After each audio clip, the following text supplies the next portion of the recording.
Hey, what's up, lightboltjoe here. Today we are going to discuss the Disney Plus original show, Just Beyond. This is season 1, Just Beyond. It's based off the graphic novel series from R.L. Stine. We know and love him from the Goosebumps series. We know and love him from the Fear Street threequel on Netflix. That's based on his adult novels.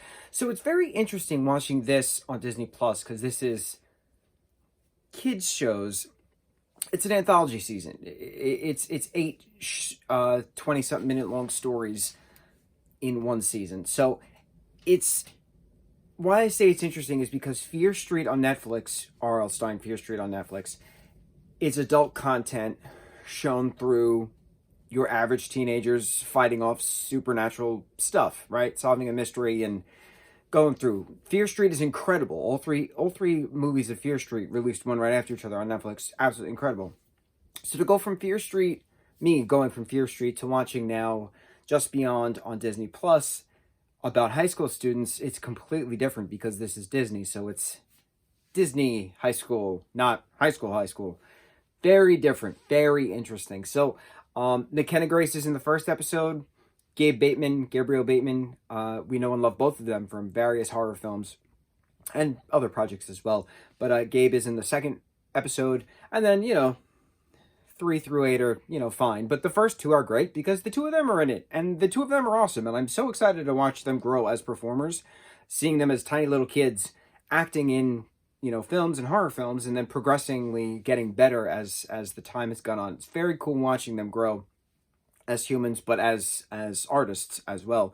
So McKenna is in this short where she's sent to this reform school, but it's about brainwashing. So she's, fighting the system.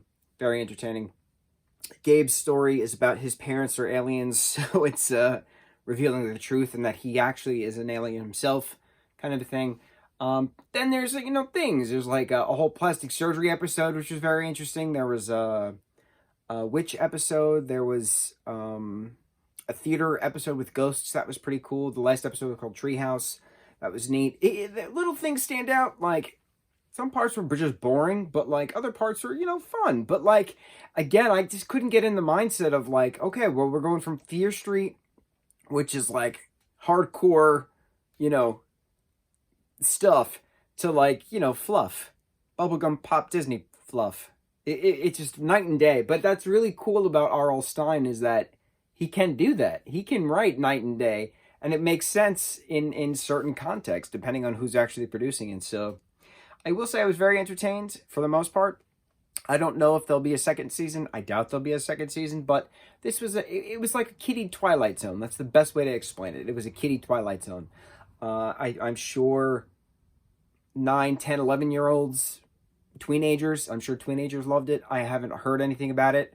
The Kenny Grace and Gabe Bateman, those are the only 2 people in the entire show that I actually cared to watch. Everybody else did a great job with the material they were given. On to the next review. Mucho mahalo.